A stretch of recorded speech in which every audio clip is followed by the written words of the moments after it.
ಓಂ ಶಾಂತಿ. ನಿಮ್ಗೆ ಯಾಗೋ ನಿಮ್ಮನ್ನ ಯಾರು ಇಷ್ಟಪಡ್ತಾರೆ ಒಳ್ಳೆಯವರು ಎಲ್ಲರಿಗೂ ಒಳ್ಳೆಯದಾಗ್ಲವ್ರೆ. ಇವರೇ ಆನ್ಲೈನ್ ಕ್ಲಾಸಲ್ಲಿ ಏನೆಲ್ಲ ಕಲಿಬೋದು, ಆನ್ಲೈನ್ ಕ್ಲಾಸ್ ಸೇರಿಕೊಂಡ್ರೆ ಏನು ಉಪಯೋಗ ನಮಗೆ? ಈ ರೀತಿ ಒಬ್ಬರು ಹರೀಶ್ ಅಂತ ಧಾರವಾಡ ದಾವಣಗೆರೆನ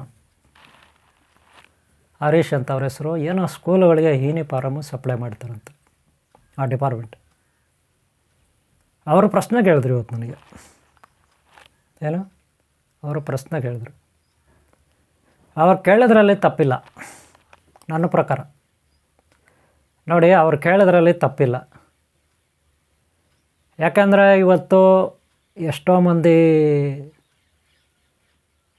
ಕಾವಿ ಬಟ್ಟೆ ಹಾಕಿರ್ತಾರೆ, ಗಡ್ಡ ಕೂದಲು ಬಿಟ್ಕೊಂಡು, ಜುಟ್ಟು ಹಾಕಿ ಕೂದಲು ಬಿಟ್ಕೊಂಡು ಇರ್ತಾರೆ. ಇನ್ನೂ ಜಪಮಾಲೆ ವಿಭೂತಿ ಪಡ್ಕೊಂಡು ಗುರುಗಳು ಎಷ್ಟೋ ಮಂದಿ ಇರ್ತಾರೆ. ಅವರೆಲ್ಲ ವಿದ್ಯೆ ಕಲಿಸ್ತೀನಿ ಬನ್ನಿ, ಆಧ್ಯಾತ್ಮದಲ್ಲಿ ಹೇಳ್ಕೊಡ್ತೀನಿ ಬನ್ನಿ, ಮುಕ್ತಿ ಮಾರ್ಗ ಹೇಳ್ಕೊಡ್ತೀನಿ ಬನ್ನಿ, ಜೀವನ ಮುಕ್ತಿ ಹೇಳ್ಕೊಡ್ತೀನಿ ಬನ್ನಿ, ದೇವರನ್ನು ಕಾಣೋದು ಹೇಗೆ ಹೇಳ್ಕೊಡ್ತೀನಿ ಬನ್ನಿ, ಈ ರೀತಿಯೆಲ್ಲ ಕಲಿಸ್ತಾರೆ, ಹೇಳ್ತಾರೆ. ಹಾಗೆ ಯಂತ್ರ, ತಾಯ್ತ, ಮಂತ್ರ, ಸಿದ್ಧಿಗಳು, ಯಕ್ಷಿಣಿ ವಿದ್ಯೆ, ಪ್ರತಿಂಗರ ವಿದ್ಯೆ, ಬೇತಾಳನ ವಿದ್ಯೆ, ಬ್ರಹ್ಮರಾಕ್ಷಸನ ವಿದ್ಯೆ, ಪಿಶಾಚಿ ವಿದ್ಯೆ, ದೆವ್ವ ವಿದ್ಯೆ, ಇನ್ನೊಂದು ಭೂತ ಪ್ರೇತ ಏನೇನೋ ವಿದ್ಯೆಗಳು ಕಲಿಸ್ತೀನಿ ಬನ್ನಿ ಅಂತಾರೆ. ಅವೆಲ್ಲ ಹೇಳ್ಕೊಡ್ತೀನಿ ಬನ್ನಿ ಅಂತಾರೆ. ಇಲ್ಲಿ ನಾನು ಯೂಟ್ಯೂಬಲ್ಲಿ ಏನು ಅಪ್ಲೋಡ್ ಮಾಡಿದ್ದೀನಿ ವಿಡಿಯೋಗಳು, ಸುಮಾರು ವಿಡಿಯೋಗಳು ಅಪ್ಲೋಡ್ ಮಾಡಿದ್ದೀನಿ. ಅದರಲ್ಲಿ ಏನು ಹೇಳಿದ್ದೀನಿ ನಾನು ಅನ್ನೋದನ್ನು ಮೊದಲು ಎಲ್ಲರೂ ಸರಿಯಾಗಿ ತಿಳ್ಕೊಬೇಕು. ಇಲ್ಲೇನಾಗುತ್ತೆ, ಕೇವಲ ಒಂದು ವಿಡಿಯೋ ನೋಡಿಬಿಟ್ಟು ನನಗೆ ಕಾಲ್ ಮಾಡಿಬಿಡ್ತಾರೆ. ಪೂರ್ತಿಯಾಗಿ ವೀಡಿಯೋಗಳು ನೋಡಲ್ಲ, ಇಲ್ಲ 2 ವಿಡಿಯೋ ನೋಡಿಬಿಟ್ಟು ಎಮೋಷ್ನಲ್ ಆಗಿ ನನಗೆ ಕಾಲ್ ಮಾಡಿಬಿಡ್ತಾರೆ. ಆವಾಗ ಅವ್ರಿಗೆ ಸರಿಯಾಗಿ ಅರ್ಥ ಆಗಲ್ಲ, ನನ್ನ ಬಗ್ಗೆ ಅರ್ಥ ಆಗಲ್ಲ ಅವ್ರಿಗೆ. ಯಾಕಂದರೆ ನನ್ನ ಸೈಕಾಲಜಿ ಏನು, ನಾನು ಯಾವ ರೀತಿ ಏನು ಕಾನ್ಸೆಪ್ಟ್ ಇಟ್ಕೊಂಡು ಎಲ್ಲ ವೀಡಿಯೋಗಳು ಮಾಡಿದ್ದೀನಿ, ಆ ವೀಡಿಯೋಗಳಲ್ಲಿ ಏನಿರುತ್ತೆ, ಏನು ತಿಳ್ಕೊಬೇಕು, ಆ ಗುರುಗಳು ಏನು ಹೇಳ್ತಿದ್ದಾರೆ ವೀಡಿಯೋಗಳಲ್ಲಿ, ಆ ಗುರುಗಳ ಉದ್ದೇಶ ಏನು, ಆ ಗುರುಗಳು ಯಾವ ಉದ್ದೇಶದಿಂದ ವೀಡಿಯೋಗಳು ಮಾಡಿದ್ದಾರೆ, ಮನುಷ್ಯರಿಗೆ ಅಥವಾ ತಿಳುವಳಿಕೆ ಇಲ್ಲದವರಿಗೆ ಅಥವಾ ಕಲಿಯೋರಿಗೆ, ವಿದ್ಯಾರ್ಥಿಗಳಿಗೆ ಅಥವಾ ಭಕ್ತರಿಗೆ ಅಥವಾ ಅಭಿಮಾನಿಗಳಿಗೆ, ಫ್ಯಾನ್ಸ್ ಅಂತೀವಿ ಅವರಿಗೆ, ಈ ಗುರುಗಳು ಏನು ಮಾಡಿದ್ದಾರೆ ವೀಡಿಯೋನಲ್ಲಿ, ಏನು ಹೇಳೋಕ್ಕೆ ಹೊರಟಿದ್ದಾರೆ ಅನ್ನೋದನ್ನು ಸರಿಯಾಗಿ ತಿಳ್ಕೊಬೇಕು. ಸರಿಯಾಗಿ ತಿಳ್ಕೊಬೇಕಂದ್ರೆ ಕೇವಲ ಒಂದು ವಿಡಿಯೋ ನೋಡಿಬಿಟ್ರೆ ಆಗಲ್ಲ. ಇಲ್ಲಿ ಯಂತ್ರ, ತಂತ್ರ, ಮಂತ್ರ, ತಾಯ್ತಗಳ ಬಗ್ಗೆ ಇರುತ್ತೆ, ಆ ವಿಡಿಯೋಗಳು ನೋಡಬೇಕು.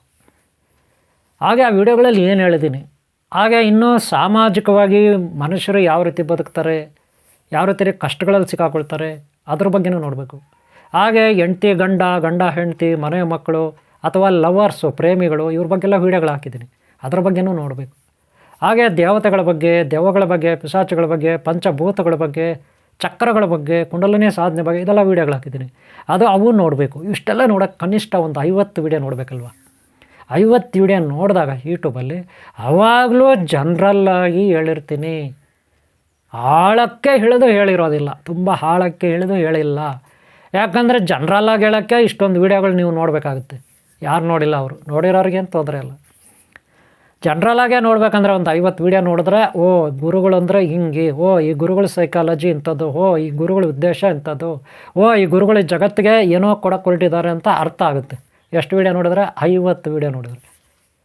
1-2 ವೀಡಿಯೋ ನೋಡ್ಬಿಟ್ರೆ ಏನ್ರಿ ಅರ್ಥ ಆಗುತ್ತೆ ಹೇಳ್ರಿ? ಒಂದು ಸಿನಿಮಾ ನೋಡ್ಬಿಟ್ರೆ ಬುದ್ಧಿವಂತರಾಗ್ಬಿಡ್ತಾರಾ ಹೇಳಿ, ನೀವೇ ಹೇಳಿ. ಯಾವುದೋ ಒಂದು ಗ್ರಂಥ ಓದ್ಬಿಟ್ರೆ ಎಲ್ಲ ಬುದ್ಧಿವಂತರಾಗ್ಬಿಡ್ತಾರಾ?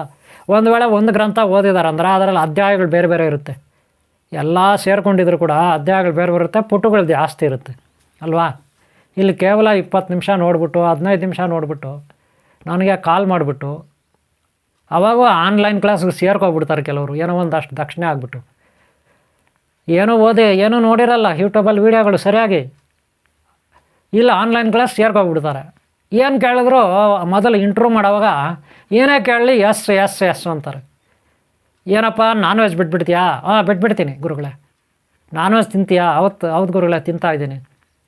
ಇಷ್ಟು ವಯಸ್ಸಾಗಿದೆ, ಇನ್ನೂ ನಾನ್ ವೆಜ್ ತಿನ್ಬೇಕಾ ಬೇಡ ಗೊತ್ತಿಲ್ಲ ನಿನಗೆ ಅಂತ ಪ್ರಶ್ನೆ ಕೇಳಿದಾಗ ಗೊತ್ತಿಲ್ಲ ಗುರುಗಳೇ ಅಂತಾರೆ. ಸರಿ, ಇಲ್ಲಿ ಸೇರ್ಕೋಬೇಕಾದ್ರೆ ನಾನ್ ವೆಜ್ ಬಿಟ್ಬಿಡ್ಬೇಕಂತೀವಿ, ಆಯ್ತು ಬಿಟ್ಬಿಡ್ತೀನಿ ಅಂತಾರೆ. ಎಣ್ಣೆ ಹೊಡೆಯೋದು ಬಿಟ್ಬಿಡ್ಬೇಕಂತೀವಿ, ಆಯ್ತು ಬಿಟ್ಬಿಡ್ತೀನಿ ಅಂತಾರೆ. ಕುಡಿಯೋದು ಬಿಟ್ಬಿಡ್ತೀನಿ ಅಂತಾರೆ. ಆಮೇಲೆ ಕಳ್ತನ ಮಾಡೋದು, ಮೋಸ ಮಾಡೋದು, ವಂಚನೆ ಮಾಡೋದು ಬಿಟ್ಬಿಡ್ಬೇಕು ಅಂತೀವಿ, ಆಯಿತು ಬಿಟ್ಬಿಡ್ತೀನಿ ಅಂತಾರೆ. ಈಗ ಅವ್ರಿಗೆ ಸಮಸ್ಯೆ ಏನು? ಕೆಲವರು ಸಾಲಗಳು ಬಾಧೆಯಲ್ಲಿ ಸಿಕ್ಕಾಕೊಂಡಿರ್ತಾರೆ, ಏನೋ ಅವ್ರ ಟೈಮ್ ಸರಿ ಇದೆಯೋ ಟೈಮ್ ಸರಿ ಇಲ್ಲೋ ಗೊತ್ತಿಲ್ಲ, ಸಾಲಗಳು ಬಾಧೆನಲ್ಲಿ, ಲಕ್ಷಾಂತರ ರೂಪಾಯಿ ಸಾಲಗಳು ಬಾಧೆನಲ್ಲಿ ಚಿಕ್ಕದವ್ರ ಹತ್ರ ಸಾಲ ಮಾಡಿರ್ತಾರೆ. ಯಾರಂದ್ರೆ ಸಾಲ ಕೊಟ್ಟವ್ರು ಸುಮ್ಮನೆ ಇರ್ತಾರೆ, ಯದ್ವಾ ಬೈತಿರ್ತಾರೆ. ಬಯಸ್ಕೊಳಕ್ಕಾಗದೆ ಈ ಕಡೆ ಮನೆಯಲ್ಲೂ ಹೆಂಡ್ತಿ ಮಕ್ಳ ಹತ್ರ ಗೌರವ ಇರಲ್ಲ, ಅಣ್ಣ ತಮ್ಮ ಅಕ್ಕ ತಂಗಿ ಹತ್ರನೂ ಸಾಲಗಳು ಒಂದಷ್ಟು ಮಾಡ್ಕೊಂಡಿರ್ತಾರೆ, ಫ್ರೆಂಡ್ಸ್ ಹತ್ರ ಮಾಡ್ಕೊಂಡಿರ್ತಾರೆ, ಬ್ಯಾಂಕುಗಳಲ್ಲಿ ಮಾಡ್ಕೊಂಡಿರ್ತಾರೆ. ಒಡವೆ ಇತ್ತೋ ಅಡ ಇಕ್ಕಿ ಅದನ್ನು ಬಿಡಿಸ್ಕೊಳಕ್ಕೆ ಎಲ್ಲ ಆಗುತ್ತಿನ್ನ. ಮನೆಗೇನಾಯಿತೋ ಸೈಟ್ ಇತ್ತೋ ಹೊಲ ಇತ್ತೋ ಅದನ್ನು ಆಡಾಟಿರ್ತಾರೆ. ಈಗ ಬಿಡಿಸ್ಕೊಳಕ್ಕೆಲ್ಲಕ್ಕಾಗುತ್ತೆ. ಇವ್ರ ಹತ್ರ ಬಯಸ್ಕೊಳ್ತಾ ಇರ್ತಾರಲ್ಲ, ಮುಗಿಸ್ಕೊಳ್ತಾ ಇರ್ತಾರೆ. ಇವಾಗ ದೇವರೇ ದಿಕ್ಕು, ಗುರುಗಳೇ ಅಂದ್ಬಿಟ್ಟು ಅವಾಗ ನೆನಪಿಗೆ ಬರ್ತೀವಿ ನಾವೆಲ್ಲ, ಗುರುಗಳು ದೇವರು ಅವಾಗ ಕಾಲ್ ಮಾಡಿರೋದು. ಇಲ್ಲ ರೋಗಗಳಿಂದ ನರಳೋವಾಗ, ಇಲ್ಲ ಈ ರೀತಿ ಕಷ್ಟಗಳಲ್ಲಿ ಸಿಕ್ಕೊಂಡು ಬಾಧೆ ಬೀಳೋವಾಗ ನಮ್ಮ ಹತ್ರ ಕಾಲ್ ಮಾಡ್ತಾರೆ. ಇದು ಒನ್ ಟೈಪು. ಇಂಥವ್ರಿಗೆ ನಾವು ಏನು ಸಹಾಯ ಮಾಡ್ಬೋದು? ಮೊದಲು ಅವ್ರಿಗೆ ಧೈರ್ಯ ತುಂಬ್ತೀವಿ. ಇಲ್ಲಿ ಮೊದಲನೇ ಧೈರ್ಯ ತುಂಬ್ತೀವಿ. ಧೈರ್ಯ ತುಂಬ್ತೀವಿ. ಯಾಕೆಂದರೆ ಎಷ್ಟೋ ಜನ ಸಾಲ ಮಾಡ್ಕೊಬಿಟ್ಟು ಸಾಲ ತೀರ್ಸೋಕ್ಕಾಗತ್ತೆ ಆತ್ಮಹತ್ಯೆ ಮಾಡ್ಕೊಬಿಡ್ತಾರೆ, ಇಲ್ಲ ಊರು ಬಿಟ್ಟು ಓಡಾಗ್ಬಿಡ್ತಾರೆ ಹೆಂಡ್ತಿ ಮಕ್ಕಳನ್ನ ಬಿಟ್ಟು. ಇದೆಲ್ಲ ನಿಮ್ಗೆ ಗೊತ್ತಿರೋ ವಿಚಾರ. ಚೀಟಿಗಳು ಪಾಟಿಗಳು ಆಗಿಬಿಟ್ಟು ಅವುಗಳನ್ನ ಎತ್ಕೊಬಿಟ್ಟು ಹಣ ಎಲ್ಲ ಖರ್ಚಾದ್ಮೇಲೆ ಹಣ ಕಟ್ಟೋಕ್ಕೋ ಚೀಟಿಗಳು ಕಟ್ಟೋಕ್ಕೋ ಆಗದೆ ಲಾಸ್ಟ್ ಓಡೋಗ್ತಾರೆ ಊರು ಬಿಟ್ಟು. ಇಲ್ಲ ಚೀಟಿ ನಡೆಸೋವ್ರದ್ದು ಇದಕ್ಕತ್ತಾನೆ, ಯಾರೋ ಎತ್ಕೊಬಿಡ್ತಾರೆ ಚೀಟಿ ಕಟ್ಟಲ್ಲ, ಇವ್ನು ಕೊಡ್ಬೇಕು ಬೇರೆಯವ್ರಿಗೆ. ಇಲ್ಲ ಏನೋ ಮಿಸ್ಯೂಸ್ ಆಗಿರುತ್ತೆ ಚೀಟಿ ನಡೆಸೋ ಒಂದು ಕತೆ, ಅವನದು ಅಷ್ಟೇ, ಅವನು ಓಡಾಗ್ಬಿಡ್ತಾನೆ ಊರು ಬಿಟ್ಟು. ಹಂಗಂತ ಎಲ್ಲರೂ ಅಲ್ಲ ರೀ, ಕೆಲವರು ಒಟ್ನಲ್ಲಿ ಕಷ್ಟದಲ್ಲಿ ಸಿಗಾಕೊಂಡ ನಮ್ಮಂಥವ್ರು ಕಾಲ್ ಮಾಡ್ತಾರೆ. ಯಾವ ರೀತಿ? ನಮಗೆ ಸಹಾಯ ಮಾಡಿ ಅಂತ. ಇನ್ನೂ ಕೆಲವರು ಆನ್ಲೈನ್ ಕ್ಲಾಸ್ ಸೇರ್ಕೊತೀನಿ ನಮಗೆ ಕಷ್ಟ ಪರಿಹಾರ ಆಗುತ್ತಾ ಅಂತಾರೆ. ನೋಡ್ರಿ ಹೆಂಗಿದೆ ಕತೆ. ಸ್ಕೂಲ್ಗೆ ಸೇರ್ಕೊತೀನಿ, ಕಾಲೇಜಿಗೆ ಸೇರ್ಕೊತೀನಿ, ನಮ್ಮ ಕಷ್ಟ ಪರಿಹಾರ ಆಗುತ್ತಾ ಅಂತ ಅಲ್ಲಿ ಕೇಳಲ್ಲ ಯಾರು. ಸ್ಕೂಲುಗಳಲ್ಲಿ, ಕಾಲೇಜುಗಳಲ್ಲಿ, ಮೆಡಿಕಲ್ ಕಾಲೇಜುಗಳಲ್ಲಿ ಇಲ್ಲಿ ಕೇಳ್ತಾರೆ. ಇವತ್ತು ಕಾಲೇಜುಗಳಲ್ಲಿ ಸ್ಕೂಲುಗಳಲ್ಲಿ ಓದ್ದವ್ರಿಗೆಲ್ಲ ಕೆಲಸ ಸಿಕ್ಕಿದೆ ಅನ್ರಿ, ಟ್ರೈನಿಂಗ್ ಮಾಡಿದವ್ರಿಗೆಲ್ಲ ಕೆಲಸ ಸಿಕ್ಕಿದೆ ಅನ್ರಿ, ಎಷ್ಟೋ ಲಕ್ಷಾಂತರ ರೂಪಾಯಿ ಖರ್ಚು ಮಾಡಿರ್ತಾರೆ, ಕೋಟ್ಯಾಂತರ ರೂಪಾಯಿ ಖರ್ಚು ಮಾಡಿರ್ತಾರೆ, ಅಲ್ಲಿ ಕೇಳಲ್ಲ. ಇಲ್ಲ ಆನ್ಲೈನ್ ಕ್ಲಾಸಲ್ಲಿ ಅದರಲ್ಲೂ ಅದನ್ನು ದಿನ ಆಗಿಲ್ಲ, ಅವನು ಯಾರೋ ಒಬ್ಬ ಅಯೋಗ್ಯ ಅವಾಗೂ 1.5 ತಿಂಗಳಾಗಿದೆ ಇಲ್ಲಿ ಸೇರಿ, ಅವನು ಕ್ಲಾಸ್ಗೆ ಅಟೆಂಡ್ ಆಗಿರೋದೇ 1 ದಿನ 2 ದಿನ ಅಷ್ಟೇ. ಯಾವಾಗ ನೋಡಲಿ ಬರೀ ಆಬ್ಸೆಂಟ್ ಅವತ್ತಿಂದ. ಈಗ ಇಲ್ಲಿ ಟ್ರಸ್ಟ್ ಮಾಡ್ತಾಯಿದ್ವಿ. ಟ್ರಸ್ಟ್ ಮಾಡೋ ಉದ್ದೇಶ ಏನಂದರೆ, ನಮ್ಮ ವಿದ್ಯಾರ್ಥಿ ಒಬ್ಬನಿಗೆ ಕಾರ್ತಿಕ್ ಗುಪ್ತಾ ಅಂತ, ಅವನಿಗೆ ಆಕ್ಸಿಡೆಂಟ್ ಆಗಿದೆ, ಹಾಸ್ಪಿಟ್ಲಲ್ಲಿದ್ದಾನೆ ಪಾಪ. ಈಗ ಅವನಿಗೆ ಯಾರು ಕೊಡ್ತಾರೆ 2 ಲಕ್ಷ 3 ಲಕ್ಷ ದುಡ್ಡು? ಅದಕ್ಕೆ ನಮಗೊಂದು ಆಲೋಚನೆ ಬಂತು, ಏನಾದರೂ ಮಾಡಿ ಒಂದು ಟ್ರಸ್ಟ್ ಮಾಡೋಣ ನಮ್ಮ ಸಂಸ್ಥೆಗಂತ. ಈಗ ಟ್ರಸ್ಟ್ ಮಾಡುತ್ತಾ ಇದ್ವಿ. ಇನ್ನೇನು 30ನೇ ತಾರೀಕು 1ನೇ ತಾರೀಕು ಒಳಗೆ, ಯಾವ 1ನೇ ತಾರೀಕು? ಫೆಬ್ರವರಿ 1ನೇ ತಾರೀಕು ಒಳಗೆ ಟ್ರಸ್ಟು ಆಗುತ್ತೆ. ಕೆಲವರೆಲ್ಲ ಸೇರ್ಕೊಂಡಿದ್ದಾರೆ, ಇನ್ನೂ ಸೇರ್ಕೊತಾ ಇದ್ದಾರೆ. ಈ ಟ್ರಸ್ಟ್ ಮಾಡೋದ್ರಿಂದ ಏನು ಉಪಯೋಗ ಅಂದರೆ, ಯಾರಾದರೂ ನಮ್ಮ ಆನ್ಲೈನ್ ಕ್ಲಾಸಲ್ಲಿ ವಿದ್ಯಾಭ್ಯಾಸ ಮಾಡ್ತಾರಲ್ಲ ವಿದ್ಯಾರ್ಥಿಗಳು, ಅವ್ರಿಗೆ ಈ ರೀತಿ ಆಕ್ಸಿಡೆಂಟ್ ಆದಾಗ ಅವ್ರಿಗೆ ಪಾಪ ಕಾಲೋ ಕೈಯ ಮುರ್ಕೊಂಡು, ಇವಾಗ ಕಾಲು ಮುರ್ಕೊಂಡಿದ್ದಾನೆ ಯಾರೋ ಕಾರ್ತಿಕ್ ಗುಪ್ತಾ ಅಂತ ಒಬ್ಬ ವಿದ್ಯಾರ್ಥಿ. ಅವ್ನಿಗೆ ಯಾರು ಕೊಡ್ತಾರೆ ದುಡ್ಡು? ಹಣ ಇದ್ದರೆ ಪರವಾಗಿಲ್ಲ, ಅವ್ರ ಮನೆಯಲ್ಲಿ ಎಲ್ಲರೂ ಹಣ ಇದ್ದರೆ ಪರವಾಗಿಲ್ಲ. ಹಾಸ್ಪಿಟ್ಲಲ್ಲಿ ಕಾಲು ಮುರ್ಕೊಂಡು ಹೋದರೆ ಏನು ಹೊರಗೆ ಬರಬೇಕಂದ್ರೆ ಏನು ಸುಮ್ಮನೆ 1,000 2,000 ಈಚೆಗೆ ಬರೋಕ್ಕಾಗುತ್ತಾ? ರಾಡ್ ಹಾಕ್ಬೇಕಂತೆ, ಸ್ಟೀಲ್ ರಾಡು ಕಾಲಿಗೆ, ಕನಿಷ್ಠ 3 ಲಕ್ಷ ಖರ್ಚಾಗುತ್ತೆ. ಆವಾಗಲೂ ಕರೆಕ್ಟಾಗಿ ವಾಸಿ ಆಗುತ್ತಾ, ಕ್ಯೂರ್ ಆಗುತ್ತೆ ಇಲ್ಲ ಹೇಳೋಕ್ಕೆ ಬರೋಲ್ಲ. ಮತ್ತು ಆ ರಾಡನ್ನ ತೆಗೆದು ಇನ್ನೊಂದು 6 ತಿಂಗಳು ವರ್ಷ ಆದಮೇಲೆ ರಾಡನ್ನ ತೆಗಿತಾರೆ. ರಾಡ್ ಆಮೇಲೆ ಚಿಕ್ಕದಾಗ್ತಾರೆ, ಆಮೇಲೆ ಅದನ್ನು ತೆಗಿತಾರೆ, ಇನ್ನೊಂದು ಸಾರಿ ಆಪ್ರೇಷನ್ ಮಾಡಬೇಕು. ಈ ರೀತಿ 3 ಸಾರಿ ಆಪ್ರೇಷನ್ ಆಗುತ್ತೆ ಒಂದು ಸಾರಿ ಆಕ್ಸಿಡೆಂಟ್ ಆದರೆ. ಒಂದು ವೇಳೆ ಅದೇನಾದರೂ ರಿಯಾಕ್ಷನ್ ಆಯಿತು, ವಾಸಿ ಆಗಲಿಲ್ಲ ಅಂದ್ರೆ 3 ಅಲ್ಲ 30 ಸಾರಿ ಕೂಡ ಆಪ್ರೇಷನ್ ಆಗುತ್ತೆ. ಅಷ್ಟು ಖರ್ಚೇನು ಅವರು ಸುಮ್ಮನೆ ಓಸಿಗೆ ಮಾಡ್ತಾರೆ ಹಾಸ್ಪಿಟ್ಲವರು. ಪ್ರತಿ ಸಾರಿ ಬಿಲ್ ಮಾಡ್ತಾರೆ ಅವರು. ಅವಾಗೇನಾಗುತ್ತೆ? ಹಣ ಬೇಜಾನು ಖರ್ಚಾಗುತ್ತೆ, 5-10 ಲಕ್ಷ ಖರ್ಚಾಗುತ್ತೆ, 10 ಲಕ್ಷವರೆಗೂ. ಯಾರು ಕೊಡ್ತಾರೆ? ಬಡವರಿಗೆ. ಇರೋರಿಗೆ ಏನೋ ಪರವಾಗಿಲ್ಲ ರೀ, ಅವ್ರಿಗೆ ಯಾವ ಲೆಕ್ಕನೂ ಇಲ್ಲ. ಬಡವ್ರು ಏನು ರೀ ಮಾಡೋದು? ಅದರಲ್ಲೂ ಹೊಲ ಗದ್ದೆ ಒಡವೆ ಗಿಡವೆ ಯಾವುದಾನ ಹಳೆಯೋದು ಮನೆಗೇನೇ ಇದ್ದರೆ ಏನೋ ಅಡ ಇಟ್ಟು ಮಾರ್ತಾರೆ. ಕೆಲವ್ರಿಗೆ ಗುಡಿಸಲು ಮನೆ ಕೂಡ ಇರೋಲ್ಲ, 1 ಇಂಚ್ ಭೂಮಿನೇ ಇರೋಲ್ಲ. ಫಾರ್ ಎಕ್ಸಾಂಪಲ್ ನನಗೆ ನೋಡಿರಿ 1 ಇಂಚ್ ಭೂಮಿ ಇಲ್ಲ, ಒಂದು ಮನೆ ಇಲ್ಲ, ನಾನೇನು ಮಾಡಬೇಕು? ಈ ರೀತಿ ಎಷ್ಟೋ ಜನ ಇದ್ದಾರೆ ಬಡವರು ಪಾಪ ನಮ್ಮ ದೇಶದಲ್ಲಿ. ನಮ್ಮ ದೇಶ ಅಂತಲ್ಲ, ಈ ಭೂಮಿ ಮೇಲೆ ಇದ್ದಾರೆ ಅಥವಾ ಬೇರೆ ಲೋಕಗಳಲ್ಲೂ ಇದ್ದಾರೆ ಬಡವರು. ಯಾರಿಗೆ ಕೊಡ್ತಾರೆ ಅವ್ರಿಗೆ? ಅದಕ್ಕೆ ನಮ್ಮದೇನಿದು ಫ್ಯಾಕ್ಟ್ರಿ ಅಲ್ಲ, ನಮ್ಮದೇನಿದು ಫ್ಯಾಕ್ಟ್ರಿ ಏನ್ರಿ ಅಲ್ಲ, ಕಂಪನಿನ ಏನ್ರಿ ಅಲ್ಲ. ಇಲ್ಲೇನು ಕಂಪನಿಗಾಗಿ ಫ್ಯಾಕ್ಟ್ರಿಗೆ ಯಾರನ್ನು ದುಡಿತಾರೆ ಏನ್ರಿ ಇಲ್ಲ. ಆದರೂ ಜ್ಞಾನ ಮಂದಿರ 4 ಜನಕ್ಕೆ ವಿದ್ಯಾಭ್ಯಾಸ ಕೊಡ್ತೀವಿ. ಆವಾಗಲೂ ಆನ್ಲೈನ್ ಕ್ಲಾಸ್ ಸೇರಿಸ್ಕೊಳ್ಳೋವಾಗ ಎಷ್ಟೋ ಜನ ಕಾಲೇಜ್ ವಿದ್ಯಾರ್ಥಿಗಳು ಇಲ್ಲಿದ್ದಾರೆ, ಏನೋ ದುಡಿಮೆ ಅಲ್ಲ, ಸೈಕೋ ಪೇಷಂಟ್ಗಳಿದ್ದಾರೆ, ಅವ್ರಿಗೆಲ್ಲ ಉಚಿತವಾಗಿ ₹1 ತಗೊಳ್ದಿರ ಸೇರಿಸ್ಕೊಂಡಿದ್ವಿ. ವಿದ್ಯಾರ್ಥಿಗಳಿಗೆ, ಕಾಲೇಜ್ ವಿದ್ಯಾರ್ಥಿಗಳಿಗೆ ಇಲ್ಲಿ ನಾವು ಟ್ರೈನಿಂಗ್ ಕೊಟ್ಕೊಂಡು ನಾವೇ ಅವ್ರಿಗೆ ಖರ್ಚು ಕೊಡ್ತಾಯಿದ್ವಿ, ಪ್ರತಿಯೊಂದು ಖರ್ಚಿಗೆ ಹಣ ಕೊಡ್ತಾಯಿದ್ವಿ ನಾವೇ. ಆದರೂ ನಮ್ಮದು ಟ್ರಸ್ಟ್ ಇಲ್ಲ. ಏನೋ ಪ್ರಾರಂಭದಲ್ಲಿ ಯಾರಾದರೂ ನನ್ನ ಹತ್ರ ವಿದ್ಯೆ ಕಲಿಯೋಕ್ಕೆ ಬಂದರೆ ಇಲ್ಲ ಆನ್ಲೈನ್ ಕ್ಲಾಸ್ಗೆ, ಅವ್ರ ಕೈಲಾದ ಮಟ್ಟಿಗೆ ಕೆಲವರು ₹200 ದಕ್ಷಿಣೆ ಹಾಕ್ತಾರೆ, ₹500 ದಕ್ಷಿಣೆ ಹಾಕ್ತಾರೆ, ₹1000 ದಕ್ಷಿಣೆ ಹಾಕ್ತಾರೆ. ಅವ್ರ ಕೈಲಾದ ಮಟ್ಟಿಗೆ ಕೆಲವರು ದಕ್ಷಿಣೆ ಹಾಕ್ತಾರೆ ನನಗೆ. ಆ ದುಡ್ಡಿನಲ್ಲೇ ಇಲ್ಲಿ 4 ಜನ ಪಾಠ ಮಾಡ್ತಾರೆ ಈಗ ಗುರುಗಳು, ಅವರಿಗೆ ನಾನು ಕೊಡ್ತೀನಿ ಆ ದುಡ್ಡಿನಲ್ಲಿ ತಿಂಗಳು ಇಷ್ಟು ಅಂತ. ಆದರೆ ಈಗ ಕೆಲವು ವಿದ್ಯಾರ್ಥಿಗಳಿಗೆ ಆಕ್ಸಿಡೆಂಟ್ ಆದರೆ ನಾವೇನು ಕೊಡೋಕ್ಕೆ ಸಾಧ್ಯ? ನಮ್ಮ ಹತ್ರ ಏನಿದೆ ಕೊಡೋಕ್ಕೆ? ಯಾಕಂದರೆ ಒಂದು ಸಾರಿ ನಾವು ದಕ್ಷಿಣೆ ತಗೊಂಡ್ರೆ ತಿಂಗಳ ಫೀಸ್ ಇಲ್ಲ ಅವ್ರಿಗಿಲ್ಲಿ. 1 ತಿಂಗಳು ಕಲೀಲಿ, 1 ವರ್ಷ ಕಲೀಲಿ, 10 ವರ್ಷ ಕಲೀಲಿ, ಇಲ್ಲಿ ಅವ್ರಿಗೆ ಫೀಸ್ ಇಲ್ಲ. ಒಂದೇ ಸಾರಿ ದಕ್ಷಿಣೆ ತಗೊಳ್ಳೋದು. ಅದು ಏನಕ್ಕಂದರೆ ಗುರುಗಳ ಹತ್ರ ಯಾರಾದರೂ ವಿದ್ಯೆ ಕಲಿಯೋಕ್ಕೆ ಹೋದರೆ ಹಳೆಯ ಕಾಲದಲ್ಲಿ ಅವ್ರಿಗೆ ಬಾಳೆಹಣ್ಣು, ಆಪಲ್ಲು, ಆರೆಂಜು ಇತ್ಯಾದಿ ಹಣ್ಣುಗಳು, ಹಾಗೆ ತರಕಾರಿಗಳು, ಹಾಗೆ ಅಕ್ಕಿ, ಬೇಳೆ, ಬೆಲ್ಲ ಅಂತ, ಅದ್ರ ಜೊತೆಗೆ ಗುರುಗಳಿಗೆ ಬಟ್ಟೆ, ಒಂದು ಪಂಚೆ, ಒಂದು ಶರ್ಟು, ಒಂದು ಟವಲ್ ಅಂತ ಗುರುಗಳಿಗೆ ಕೊಡಬೇಕು. ಹಳೆ ಕಾಲದ ಪದ್ಧತಿ ಇದು, ಋಷಿಮುನಿಗಳ ಪದ್ಧತಿ, ದಕ್ಷಿಣೆ ಅಂತ. ಅಷ್ಟು ಮಾತ್ರ ನಾವು ಫಸ್ಟ್ ಕೇಳ್ತೀವಿ. ಆವಾಗಲೂ ₹200 ಹಾಕ್ತಾರೆ. ₹200 ಬರುತ್ತೇನ್ರಿ ಶರ್ಟು, ಪಂಚೆ, ಟವಲ್ ಬರುತ್ತೇನ್ರಿ, ಅಕ್ಕಿ ಬೇಳೆ ಬರುತ್ತೇನ್ರಿ? ದಕ್ಷಿಣೆ ಅಲ್ರಿ. ₹200 ಹಾಕಿ ಕೆಲವ್ರು ಸೇರ್ಕೊತಾರೆ, ₹500 ಹಾಕಿ ಸೇರ್ಕೊತಾರೆ, ಇನ್ನು ಕೆಲವ್ರು ₹1000 ಹಾಕಿ ಸೇರ್ಕೊತಾರೆ. ನಾವು ಎಲ್ಲರಿಗೂ ವೆಲ್ಕಮ್, ಸ್ವಾಗತ, ಯಾರಿಗೂ ದೂರ ತಳ್ಳಲ್ಲ. ಇನ್ನು ಕೆಲವರು ₹1 ಕೊಟ್ಟಿಲ್ಲದೆ ಕಲಿತಾ ಇದ್ದಾರೆ ತಿಂಗ್ಳುಗಟ್ಟಲೆ. ₹1 ಕೊಟ್ಟಿಲ್ಲ, ನಾವೇ ಅವ್ರಿಗೆ ಹೋಗೋ ಬರೋ ಬಸ್ ಚಾರ್ಜು, ಟ್ರೈನ್ ಫೇರು, ಊಟದ್ದು ಖರ್ಚು ಕೊಟ್ಟಿದ್ದೀವಿ, ನಾವೇ ಕೊಡ್ತೀವಿ ಕೆಲವು ಸಾರಿ. ಇನ್ನು ಕೆಲವರು ಓದೋರಿಗೆ ನಾವೇ ಖರ್ಚು ಕೊಡ್ತೀವಿ. ಇದೆಲ್ಲ ಉಪಯೋಗ ಅಲ್ವಾ? ಒಬ್ಬ ಹುಡುಗ ಇವತ್ತು ನಮಗೆ ಪ್ರಶ್ನೆ ಕೇಳ್ದ, ಹರೀಶ್ ಅಂತ, ಧಾರವಾಡನೋ ದಾವಣಗೆರೆನೋ ಯೂನಿಫಾರಮ್ ಸಪ್ಲೈ ಮಾಡ್ತಾನೆ. ಇಲ್ಲಿ ನೋಡಿ, ಮಾನಸಿಕವಾಗಿ ಸಾಲಗಳ ಬಾಧೆಯಿಂದ ನರಳ್ತಾರೆ, ಸಾಲ ಮಾಡ್ಕೊಬಿಡ್ತಾರೆ. ಬೆಳಗ್ಗೆಯಿಂದ ಸಂಜೆವರೆಗೂ ಡ್ಯೂಟಿ ಮಾಡ್ತಾರೆ. ಆಮೇಲೆ ಮನೇಲಿ ಕೂತ್ಕೊಂಡ್ರೆ ಸಾಲಗಳವ್ರ ಬಾಧೆ ತಪ್ಪುತ್ತಾ ಅವ್ರಿಗೆ? ಅವ್ರು ಸಾಲ ಕೊಟ್ಟಿದ್ದಾರೆ, ಇವ್ರು ಸಾಲ ಕೊಟ್ಟಿದ್ದಾರೆ, ಅವರೆಲ್ಲ ಸುಮ್ಮನೆ ಬಿಡ್ತಾರೆ, ಫೋನುಗಳು ಮಾಡ್ತಾ ಇರ್ತಾರೆ, ಬಾಯ್ತಾ ಇರ್ತಾರೆ, ಉಗಿತಾ ಇರ್ತಾರೆ. ಆವಾಗ ಇವ್ರಿಗೆ ಎಷ್ಟು ಟೆನ್ಷನ್ ಆಗುತ್ತೆ. ಊಟ ಮಾಡೋಕ್ಕಾಗುತ್ತಾ? ಊಟ ಮಾಡೋಕ್ಕೆ ಮನಸ್ಸು ಬರುತ್ತಾ? ಆಗುತ್ತಾ? ನಿದ್ರೆ ಬರುತ್ತಾ ಕರೆಕ್ಟಾಗಿ? ಸಾಲಗಳು ಬಾಧೆ ಇರೋವಾಗ ಇವರು ಬೈತಾ ಇರೋವಾಗ. ಕನಿಷ್ಠ ಆನ್ಲೈನ್ ಕ್ಲಾಸಲ್ಲಿ ಸೇರಿಕೊಂಡ್ರೆ ಅರ್ಧ ಅವರು 1 ಅವರ್ ಇಲ್ಲಿ ಆನ್ಲೈನ್ ಕ್ಲಾಸಲ್ಲಿ ಕೂತ್ಕೊಂಡ್ರೆ ಇಲ್ಲಿ ಎಲ್ಲ ವಿದ್ಯಾರ್ಥಿಗಳು ಇರ್ತಾರೆ, ಎಲ್ಲ ಫ್ರೆಂಡ್ಸ್ ಆಗ್ತಾರೆ, ಸ್ನೇಹಿತರಾಗ್ತಾರೆ. ಇವರೆಲ್ಲ ಗುರುಮಕ್ಕಳು. ಇವರು ಕೂಡ ಒಬ್ರು ಇರ್ತಾರೆ ವಿದ್ಯಾರ್ಥಿಯಾಗಿ. ಎಲ್ಲರ ಜೊತೆ ಒಂದು ಸಂಪರ್ಕ ಇರುತ್ತೆ, ಒಂದು ಧೈರ್ಯ ಇರುತ್ತೆ, ಎನರ್ಜಿ ಇರುತ್ತೆ. ಇವ್ರಿಗೆ ದಾರಿದ್ರ್ಯ ವಕ್ರಿಸ್ಕೊಂಡಿದೆಯೋ, ಭೂತ ಪ್ರೇತ ಪಿಶಾಚಗಳ ಕಾಟ ಇದೆಯೋ, ದೆವ್ವಗಳ ಕಾಟ ಇದೆಯೋ, ಯಾವುದೋ ಅನಿಷ್ಟ ಕಾಡ್ತಾ ಇದೆಯೋ, ಯಾರ್ದೋ ಶಾಪ ಕಾಡ್ತಾ ಇದೆಯೋ ಗೊತ್ತಿಲ್ಲ. ಒಟ್ಟಿನಲ್ಲಿ ದರಿದ್ರರಾಗಿರ್ತಾರೆ, ರೋಗಿಗಳಾಗಿರ್ತಾರೆ, ತುಂಬ ಕಷ್ಟಗಳಲ್ಲಿ ನರಳ್ತಾ ಇರ್ತಾರೆ. ಇಂಥ ಸಮಯದಲ್ಲಿ ಇವರಿಗೆ ಪರಿಹಾರ ಅಂದರೆ ಯಾವುದು? ನಾನು ಹಾಕಿರೋ ವೀಡಿಯೋಗಳು ದಿನ 1, 2, 3 ನೋಡಬೇಕು. ನಾನು ಯೂಟ್ಯೂಬಲ್ಲಿ ಅಪ್ಲೋಡ್ ಮಾಡಿದ್ದೀನಲ್ಲ, 2, 3 ನೋಡಬೇಕು. ಆಮೇಲೆ ಆನ್ಲೈನ್ ಕ್ಲಾಸಲ್ಲಿ ಕೂತ್ಕೋಬೇಕು. ಆನ್ಲೈನ್ ಕ್ಲಾಸಲ್ಲಿ ಕೂತ್ಕೊಂಡ್ರೆ ಕನಿಷ್ಠ ಎಲ್ಲ ವಿದ್ಯಾರ್ಥಿಗಳ ಮಧ್ಯೆ ನಾವು ಬೆಳಗ್ಗೆ ಎದ್ದಾಗಿಂದ ಸಂಜೆವರೆಗೂ ಏನೆಲ್ಲ ಎದ್ದಾಗ ಯಾವ ರೀತಿ ದೇವ್ರ ನಮಸ್ಕಾರ ಮಾಡಬೇಕು, ಯಾವ ರೀತಿ ಮಂತ್ರಗಳನ್ನು ಪಠಣ ಮಾಡಬೇಕು, ಸ್ನಾನ ಮಾಡೋವಾಗ ಯಾವ ರೀತಿ ಮಂತ್ರಗಳನ್ನು ಪಠಣ ಮಾಡಬೇಕು, ಊಟ ಮಾಡೋವಾಗ ಯಾವ ರೀತಿ ಮಂತ್ರ ಪಠಣ ಮಾಡಬೇಕು, ಆಚೆ ಕಡೆಯಾಗಿ ಪ್ರಕೃತಿಗೆ ಯಾವ ರೀತಿ ನಮಸ್ಕಾರ ಮಾಡಬೇಕು, ಈ ರೀತಿ ಒಂದು ಒಳ್ಳೆಯ ಸಂಸ್ಕಾರ ಬೆಳೆಸ್ತೀವಿ. ಹಾಗೆ ಅಲ್ಲಲ್ಲಿ ನಮ್ಮದು ಕಾರ್ಯಕ್ರಮಗಳಾಗುತ್ತೆ. ಶ್ರೀಚಕ್ರ ಪ್ರತಿಷ್ಠಾಪನೆ, ಹೋಮ ಮಾಡ್ತೀವಿ, ಪೂಜಾ ಮಾಡ್ತೀವಿ, ಅಭಿಷೇಕ ಮಾಡ್ತೀವಿ, ಅಲ್ಲೆಲ್ಲ ಹೇಳ್ಕೊಡ್ತೀವಿ. ಈ ವಿದ್ಯೆ ಎಲ್ಲ ಕಲಿಬೋದು. ಪೂಜೆ ಮಾಡೋದು, ತಾಯ್ತ ಹಾಕೋದು, ಶ್ರೀಚಕ್ರ ಪ್ರತಿಷ್ಠಾಪನೆ ಮಾಡೋದು ಅಂದರೆ ಯಂತ್ರ, ತಂತ್ರ, ತಾಯ್ತ, ಮಂತ್ರ, ಸಿದ್ಧಿಗಳು ಇವೆಲ್ಲ ಮಾಡ್ಕೋಬೋದು. ಇವೆಲ್ಲ ಕಲಿಸ್ಕೊಡ್ತೀವಿ, ಪ್ರಾಕ್ಟಿಕಲ್ಲಾಗೂ ಕಲಿಸ್ಕೊಡ್ತೀವಿ, ಇಲ್ಲಿ ಕಲಿಸ್ತೀವಿ.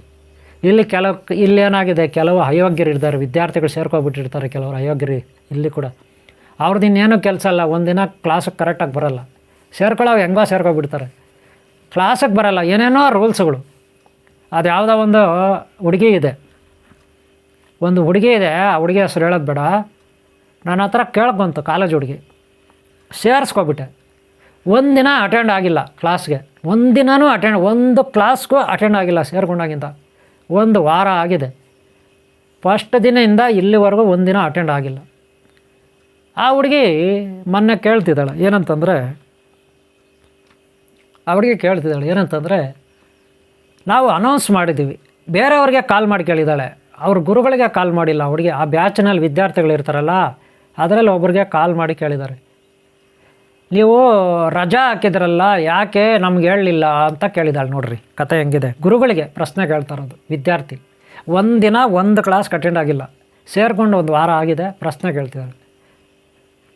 ಸರಿಯಾಗಿ ಹೋಗಿಬೇಕಿತ್ತ ಹುಡುಗಿಗೆ ಅಲ್ವಾ? ಈ ಹುಡುಗಿ ಸೇರ್ಕೊಂಡಾಗಿಂದ ಒಂದಿನ ಅಟೆಂಡ್ ಆಗಿಲ್ಲ. ಗುರುಗಳಿಗೆ ಬೇರೆ ಕಡೆ ಶ್ರೀಚಕ್ರ ಪ್ರತಿಷ್ಠಾಪನೆಗೆ ಬೆಂಗಳೂರಲ್ಲಿ ಕಾರ್ಯಕ್ರಮ ಇತ್ತು, ಕೆಂಗೇರಿನಲ್ಲಿ. ಅಲ್ಲಿ ಹೋಗಿದ್ವಿ. ಆಗ ಗುರು ಇಲ್ಲಿ ಪಾಠ ಮಾಡ್ತಾಯಿಲ್ಲ, ರಜಾ ಅಂತ ಘೋಷಣೆ ಮಾಡಿದ್ವಿ. ಇವಳಿಗೆ ಸಪ್ರೇಟಾಗಿ ಕಳಿಸ್ಬೇಕಿತ್ತು ಅಂತ ವಾಟ್ಸಪ್ಗೆ ರಜಾ ಅಂತ. ಗ್ರೂಪ್ನಲ್ಲಿ ನೋಡೋ ಯೋಗ್ಯತೆಯೂ ಇಲ್ಲ, ಹಾಕಿದ್ದೀವಿ ಇಲ್ಲ ಅಂತ ನೋಟಿಸಲ್ಲಿ. ನೋಟಿಸ್ ಬೋರ್ಡಲ್ಲಿ ಹಾಕ್ತೀವಿ ನಾವು ರಜಾ ಇರೋವಾಗ ನೋಟಿಸ್ ಬೋರ್ಡಲ್ಲಿ ಮುಂಚೆನೇ ಆಗ್ಬಿಡ್ತೀವಿ, ಇಷ್ಟು ದಿನ ರಜಾ ಇರುತ್ತೆ, ಕ್ಲಾಸಸ್ ಇರಲ್ಲ ಅಂದ್ಬಿಟ್ಟು. ಅದನ್ನು ನೋಡೋ ಆಗ್ತಿಲ್ಲ. ಗುರುಗಳು ಡೈರೆಕ್ಟಾಗಿ ಕಾಲ್ ಮಾಡಿದ್ದಾಳೆ, ನಮ್ಗೆ ಯಾಕೆ ಕೇಳಲಿಲ್ಲ ರಜಾ ಇರುತ್ತೆ ಅಂತ. ನೋಡಿ ಹೆಂಗಿದೆ ಕತೆಗಳಿವ್ರದ್ದು. ಹಂಗೆ ಎಂತೆಂಥ ಅವಿವೇಕಿಗಳು ಅಜ್ಞಾನಿಗಳು ಕೂಡ ಇಲ್ಲಿ ಸೇರ್ಕೊಬಿಟ್ಟಿರ್ತಾರೆ. ಯಾರು ಏನನ್ನ ಮಾಡ್ಕೊಳ್ಳಿ ಅಂಥವ್ರನ್ನ ನಾವು ಇಟ್ಕೊಳ್ಳಲ್ಲ. ಯಾರಾದರೂ 3 ದಿನ 7 ದಿನ ಮಾಡದೆ ರಜಾ ಹಾಕಿದ್ರೆ ಅವ್ರನ್ನ ಎತ್ತಾಕ್ತೀವಿ, ಆಚೆ ಹಾಕ್ಬಿಡ್ತೀವಿ, ಇಟ್ಕೊಳ್ಳಲ್ಲ. ಇನ್ನು ಕೆಲವರು ತರಳೆ ಮಾಡ್ತಾರೆ ಇಷ್ಟ ಬಂದಾಗೆ, ಅಂಥವನ್ನೂ ಇಟ್ಕೊಳ್ಳಲ್ಲ. ಇಲ್ಲೇನಿದ್ರು ಶಿಸ್ತನ್ನು ಕಾಪಾಡ್ತೀವಿ. ತರಳೆ ಮಾಡೋರಿಗೆ ಗಾಂಚಲಿ ಮಾಡೋರಿಗೆ ಅವಕಾಶ ಇಲ್ಲ, ಗೊತ್ತಾಯ್ತಲ್ಲ. ಇಲ್ಲಿ ಇವರು ಪ್ರಶ್ನೆ ಕೇಳಿದ್ರು ನನಗೆ, ಏನೇನು ಉಪಯೋಗ ಆಗುತ್ತೆ ಅಂತ ಹರೀಶ್ ಅವರು. ಅದಕ್ಕೆ ಹೇಳ್ತಾ ಇದ್ದೀನಿ ನೋಡಿ, ಬರೀ ಯಂತ್ರ ತಂತ್ರ ಮಂತ್ರ ಅಷ್ಟೇ ಎಲ್ಲ ವಿದ್ಯೆ ಹೇಳ್ಕೊಡೋದು. ಆರ್ಥಿಕವಾಗಿ ನಿಮ್ಮ ಕಷ್ಟಗಳು ಬಗೆಹರಲಿಕ್ಕೆ ಉದ್ಯೋಗ ಅವಕಾಶ ಇರುತ್ತೆ. ಇಲ್ಲಿ ಉದ್ಯೋಗ ಅವಕಾಶ ಇರುತ್ತೆ. ಏನೇನು ಉದ್ಯೋಗ ಅವಕಾಶ ಇರುತ್ತೆ?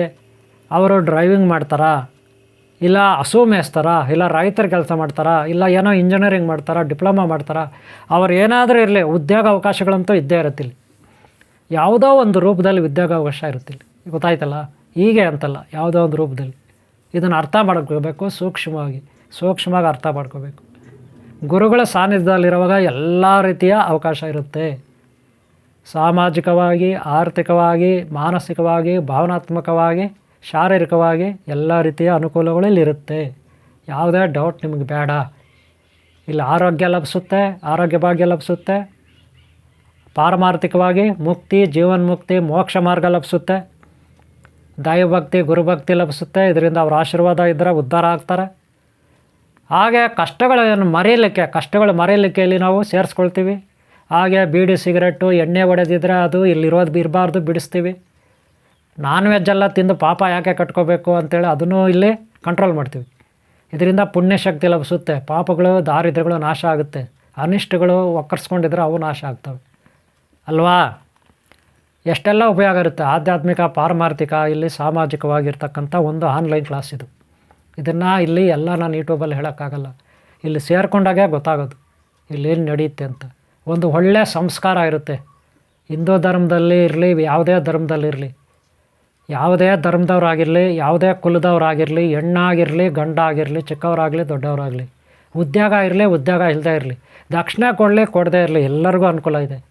ಹಾಗೆ ಟ್ರಸ್ಟ್ ಮಾಡಿದ್ದೀವಿ. ಯಾರಿಗಾದರೂ ತೊಂದರೆ ಆದಾಗ ನಾವು ಆದಷ್ಟು ಸಹಾಯ ಮಾಡಲಿಕ್ಕೆ ಪ್ರಯತ್ನ ಪಡ್ತೀವಿ. ಅದಕ್ಕೆ ಇವರು ಏನೋ ಒಂದು ಅಲ್ಲಿರುತ್ತೆ ಟ್ರಸ್ಟ್ನಲ್ಲಿ ಕೆಲವು ರೂಲ್ಸ್ ಆ್ಯಂಡ್ ರೆಗ್ಯುಲೇಷನ್ಸ್, ಅವ್ರನ್ನ ಕೇಳಿ ಮಾಹಿತಿ ಪಡ್ಕೋಬೇಕು. ಯಾವ ರೀತಿ ಅಲ್ಲಿ ಫಲಾನುಭವಿ ಆಗೋದು ಅಂತ, ಟ್ರಸ್ಟಿಂದ ಯಾವ ರೀತಿ ಸಹಾಯ ಪಡ್ಕೊಳ್ಳೋದು ಅಂತ. ಆಕ್ಸಿಡೆಂಟ್ ಆದಾಗ, ತೊಂದರೆಗಳಾದಾಗ, ಬರೀ ಆಕ್ಸಿಡೆಂಟ್ ಅಂತಲ್ಲ, ಒಂದು ಕಾರ್ ಬೇಕಾ, ಯಾರೋ ಒಬ್ಬ ಡ್ರೈವರ್ ಇರ್ತಾರೆ, ಅವ್ನಿಗೊಂದು ಕಾರ್ ಬೇಕಾ, ಟ್ರಸ್ಟಿಂದ ರಿಯಾಯಿತಿ ದರದಲ್ಲಿ ಅವ್ರಿಗೆ ಒಂದು ಸಬ್ಸಿಡಿ ಅಂತವಲ್ಲ, ಆ ರೀತಿ ಒಂದು ವ್ಯವಸ್ಥೆ ಮಾಡ್ತೀವಿ. ನಾನಾ ರೀತಿ ವ್ಯವಸ್ಥೆಗಳಿರುತ್ತಿಲ್ಲ, ಒಂದಲ್ಲ ಎರಡಲ್ಲ. ಅದು ಸ್ಕೂಲ್ ಮಕ್ಕಳಿರ್ಬೋದು, ಗೋಶಾಲೆ ಇರ್ಬೋದು, ಗೋಗಳನ್ನು ಮೇಯಿಸ್ತಕ್ಕಂಥದ್ದು. ನಮ್ಮಲ್ಲಿ ಪವಾಡ ಬಸವರು, ಗೋಗಳು ಅದೆಲ್ಲ ಇರುತ್ತೆ. ಎಲ್ಲ ನಮ್ದು ಈಗ ಇನ್ನೂ ಬೆಳೀತಾ ಇದೆ. ಈಗ ಇನ್ನೂ ನಮ್ದು ಇನ್ನೂ ಪುಟ್ಟ ಹೆಜ್ಜೆಗಳು ಇಟ್ಕೊಂಡು ಹೋಗ್ತಾ ಇರೋದು ಈ ಟ್ರಸ್ಟು, ಈ ಸಂಸ್ಥೆ. ಆದರೂ ವಿದ್ಯಾರ್ಥಿಗಳಿದ್ದಾರೆ, ಇಂಪ್ರೂವ್ ಆಗ್ತಾಯಿದೆ. ಎಲ್ಲರಿಗೂ ಅನುಕೂಲ ಆಗಲಿ ಅಂದ್ಬಿಟ್ಟು ನಾವು ಆನ್ಲೈನ್ ಕ್ಲಾಸ್ ಮಾಡ್ತಾಯಿದ್ದೀನಿ, ಗೊತ್ತಾಯ್ತಲ್ಲ. ಅಷ್ಟೇ ಹೊರತು ಏನೋ ಒಂದು ಇನ್ನೊಬ್ಬರನ್ನ ಕಿತ್ಕೊಂಡು ತಿನ್ನಬೇಕು, ಇನ್ನೊಬ್ಬರನ್ನ ಸುಲ್ಕೊಂಡು ತಿನ್ನಬೇಕು ಅಂತೇನಿಲ್ಲ. ನಾವು ಕೇಳೋದು ಬರೀ ದಕ್ಷಿಣೆ ಮಾತ್ರ ಅಷ್ಟೇ. ಅದು ಹಿಂದೂ ಧರ್ಮದ, ಸನಾತನ ಧರ್ಮದ ಸಂಸ್ಕಾರ ಸಂಸ್ಕೃತಿ ಉಳೀಲಿ ಅಂದ್ಬಿಟ್ಟು, ಗುರು ಪರಂಪರೆ ಉಳೀಲಿ ಅಂದ್ಬಿಟ್ಟು, ಗುರುಗಳ ಬಗ್ಗೆ ಗೌರವ ಇರಲಿ ಅಂದ್ಬಿಟ್ಟು ಅದು ತಗೊಳ್ತೀವಿ. ಅವಾಗೂ ಎಲ್ಲರ ಹತ್ರ ತಗೊಳ್ತಾ ಇಲ್ಲ. ಇಷ್ಟೊತ್ತು ನಾನು ಹೇಳಿದೆ, ಇಷ್ಟನ್ನು ಅರ್ಥ ಮಾಡ್ಕೊಳ್ದೆ ಕೆಲವರು ಯಾರ್ಯಾರೋ ಏನೇನೋ ನೆಗೆಟಿವ್ ಆಗಿ ಆಡ್ಕೊಳ್ಳೋದು, ನೆಗೆಟಿವಾಗಿ ಕಾಮೆಂಟ್ ಮಾಡೋದು, ಅದೇನೋ ಅಷ್ಟು ಸರಿ ಇಲ್ಲ ಅಂತ ಅನಿಸುತ್ತೆ ನನಗೆ. ಅದು ಪಾಪ ಕರ್ಮ, ಅವ್ರವ್ರು ಮಾಡಿದವ್ರು ಅನುಭವಿಸ್ಲೇಬೇಕು. ಉಪ್ಪು ತಿಂದವ್ರು ನೀರು ಕುಡಿಲೇಬೇಕು, ಮುಂದೆ ತಪ್ಪಿಸ್ಕೊಳ್ಳೋಕ್ಕಾಗಲ್ಲ. ಆದರೆ ಅರ್ಥ ಮಾಡ್ಕೊಳ್ಳೋರು ಈ ಸಂಸ್ಥೆನ ಅರ್ಥ ಮಾಡ್ಕೋಬೇಕು ಒಂದೇದು. ಹಾಗೆ ನಾನು ಕೆಲವರಲ್ಲಿ ಮನವಿ ಮಾಡ್ಕೊಳ್ತೀನಿ.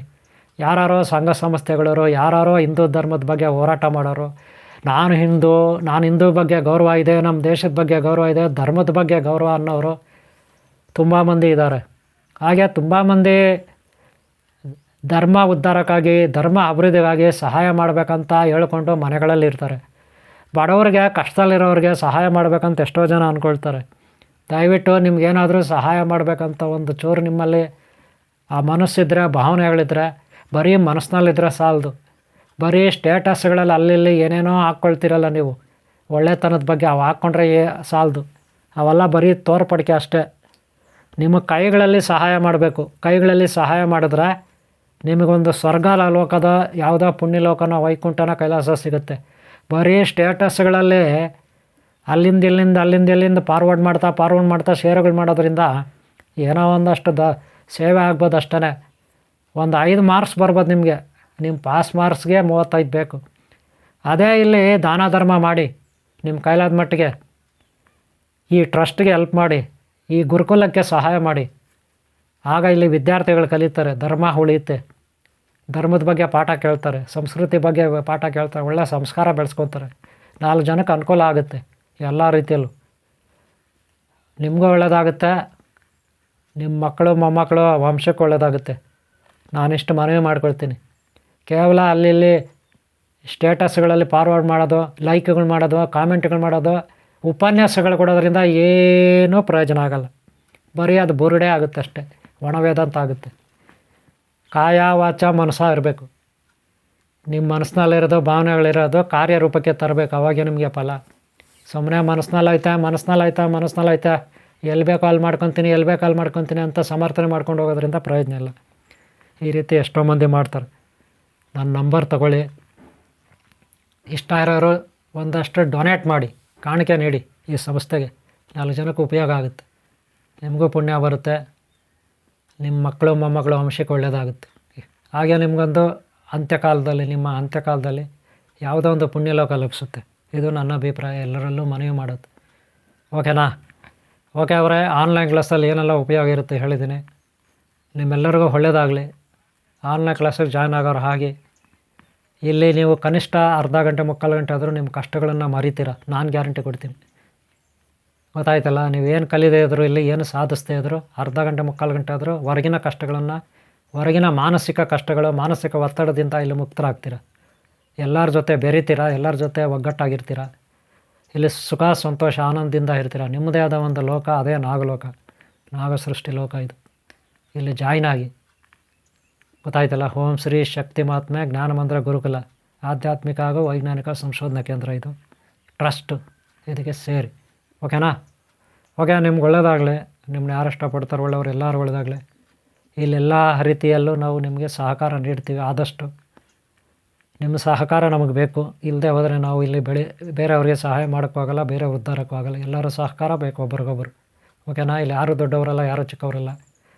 ಯಾರು ಒಳ್ಳೆಯವರು ಅವರೇ ಒಳ್ಳೆಯವರು, ದೊಡ್ಡವರು, ಗುರುಗಳು, ದೈವ. ಸರಿನಾ? ನಿಮಗೆ ಒಳ್ಳೆಯದಾಗಲಿ. ನಿಮ್ಗೆ ಯಾರು ಇಷ್ಟಪಡ್ತಾರೆ ಒಳ್ಳೆಯವರು, ಅವ್ರು ಒಳ್ಳೆಯದಾಗಲಿ. ನಿಮ್ಗೆ ಇಷ್ಟ ಆದರೆ ವಿಡಿಯೋ ಒಂದು ಲೈಕ್ ಮಾಡಿ, ಆದಷ್ಟು ಸಬ್ಸ್ಕ್ರೈಬ್ ಮಾಡ್ಕೊಳ್ಳಿ. ಹಾಗೆ ಶೇರ್ ಮಾಡಿ. 4 ಜನಕ್ಕೆ ನೀವು ಇದರ ಬಗ್ಗೆ ತಿಳಿಸಿ ಅಂತ ನಾನು ಮನವಿ ಮಾಡ್ಕೊಳ್ತೀನಿ. ನಿಮಗೆ ಒಳ್ಳೆಯದಾಗಲಿ, ಎಲ್ಲರಿಗೂ ಒಳ್ಳೆಯದಾಗಲಿ. ಓಕೆನಾ? ಓಂ ಶಾಂತಿ, ಓಂ ಶಾಂತಿ, ಓಂ ಶಾಂತಿ ಅವರೇ.